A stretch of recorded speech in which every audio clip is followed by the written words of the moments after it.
The Bible Study Podcast, episode 611. Today, the Bible Study Podcast starts a study of the book of Ezra.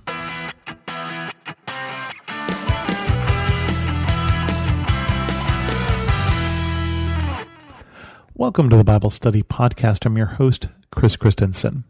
So we just finished the study of the book of Mark, but before that, you may recall, we did 4 books in a row, which were the history of the Jewish people from the time of the kings. And so we did 1st and 2nd Samuel, 1st and 2nd Kings. We did not do 1st and 2nd Chronicle, which retells the same story as 1st and 2nd Kings, but from a different point of view. And then at the end of that story, we left the people of Israel going into exile in Babylon.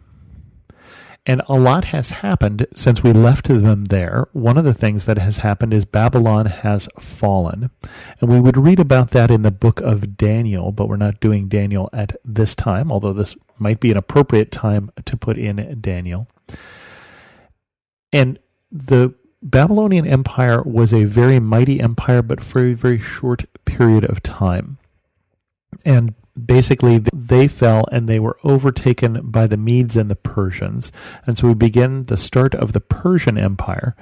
And the Persian Empire will continue on past the end of the Old Testament into that intertestamental period, that time between the Old Testament and the New Testament. And they will be conquered in turn by Alexander the Great. And so the book of Maccabees, for instance, in the Apocrypha, those books that are not included in a Protestant Bible, but you'd find them in a Catholic Bible. Maccabees is a story of the revolt against the kings left by Alexander, or the kings that come after Alexander. And so we're starting that period of Persia here, and the advantage here is now the people of Israel are going to get to go back to Israel. The time of the exile ends, and it ends here in Ezra 1. And it goes like this. Cyrus helps the exiles to return. In the first year of Cyrus, king of Persia, in order to fulfill the word of the Lord spoken by Jeremiah, the Lord moved the heart of Cyrus, king of Persia, to make a proclamation throughout his realm and also to put it in writing. This is what Cyrus, king of Persia, says. The Lord, the God of heaven, has given me all the kingdoms of the earth, and he has appointed me to build a temple for him at Jerusalem in Judah.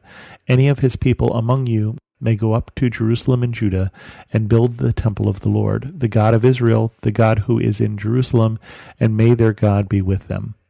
And in any locality where survivors may now be living, the people are to provide them with silver and gold, with goods and livestock, and with freewill offerings for the temple of God in Jerusalem. Then the family heads of Judah and Benjamin, and the priests and Levites, everyone whose heart God had moved, prepared to go up and build the house of the Lord in Jerusalem. All their neighbors assisted them with articles of silver and gold, with goods and livestock, and with valuable gifts, in addition to all the freewill offerings. Moreover, King Cyrus brought out the articles belonging to the temple of the Lord, which Nebuchadnezzar had carried away from Jerusalem, and had placed in the temple of his God. Cyrus, king of Persia, had them brought by Mithredath, the treasurer, who counted them out to Sheshbazzar, the prince of Judah. This was the inventory: gold dishes 30, silver dishes 1,000, silver pans 29, gold bowls 30, matching silver bowls 410, other articles 1,000. In all there were 5,400 articles of gold and silver. Shethbazzar bought all of these with the exiles when they came up from Babylon to Jerusalem. And so it seems at this point that the king of Persia is in favor of and is supporting the work of rebuilding the temple. And that may seem a little odd because he is not Jewish. And why is he in favor of this? And 3 things that we need to understand at this point. One is that Cyrus is king over a region that does have multiple peoples, multiple languages, multiple religions. And so this can just be a political move that to have these people favorable to Persia and to have a stable portion of the Persian Empire is to return these people to their land and have them think good thoughts about Cyrus, to have them think good thoughts about Persia, to be loyal, faithful servants of the king there. And so it can just be that that's the reason why this is happening. Of course, it can be that he is moved by God to do this, and it certainly says that he's doing this in order to fulfill the word of the Lord. That doesn't necessarily mean he's doing it because he is trying to fulfill the word of the Lord. The author who is writing this could mean that he is doing this in fulfillment of what God wrote and that God is directing his actions. That's another possible explanation. But the other two things that we need to remember or to understand, if we have not read them, are the things that happened in this in-between period. And again, the books that we would look at for this, I mentioned, would be Daniel. And Daniel was one of those Jewish leaders, one of those young men who was taken into captivity and was raised to be a leader in first Babylon and then later on in Persia. And so there is a reason why these kings in Persia might be inclined towards the Jewish people, and that might be people like Daniel. People like Daniel who became significant within the Persian Empire, although not at the time of Cyrus, but more in the time of his father or grandfather. But again, that's going to help. He's going to leave some lasting impact on there. The other books that we would see in between, we would have the book of Jeremiah and Lamentations of Jeremiah, although that won't affect Cyrus as much, but that's what the author of Ezra is referring to when he says the word of the Lord spoken to Jeremiah.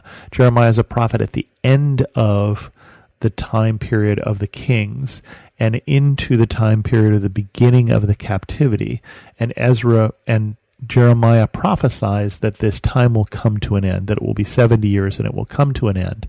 And Lamentations is one of those books that looks on the wreckage of Jerusalem and remembers the unfaithfulness and the sadness that none of this had to happen.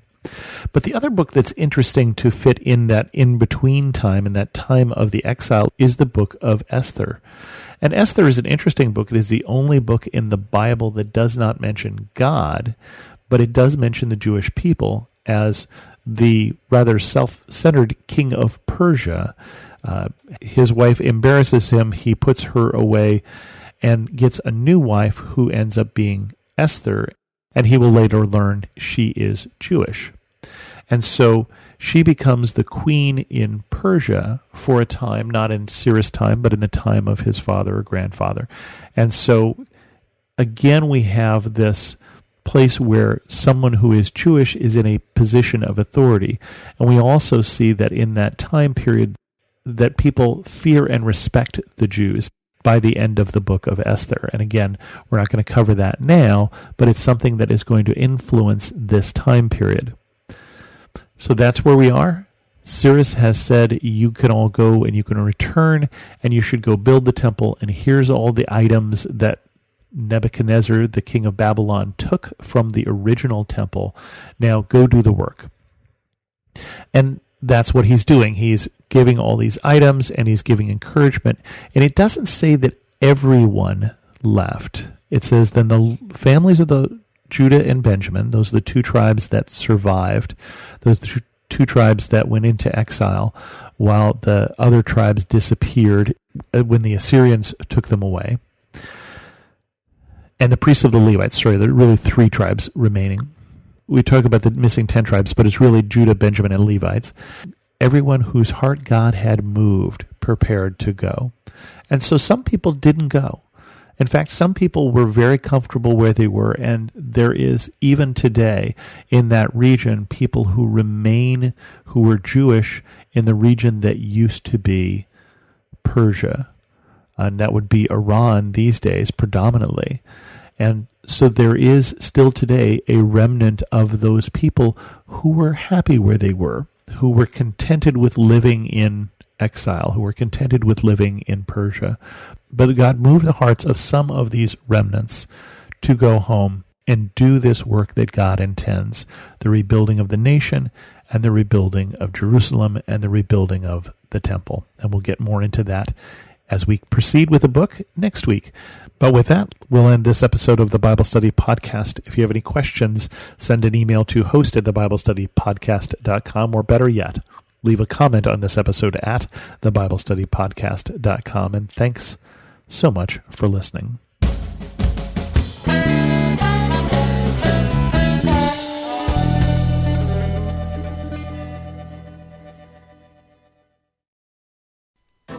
Our world can feel chaotic and uncertain, but we don't have to live enslaved to fear. Christ has promised me and you his peace, and throughout Scripture has provided powerful tools and practical steps to help us experience greater freedom. I'm Jennifer Slattery, lead host of the Faith Over Fear podcast, inviting you to join me and my team as together we learn how to starve our fears and feed our faith. Subscribe at lifeaudio.com or wherever you access podcast content.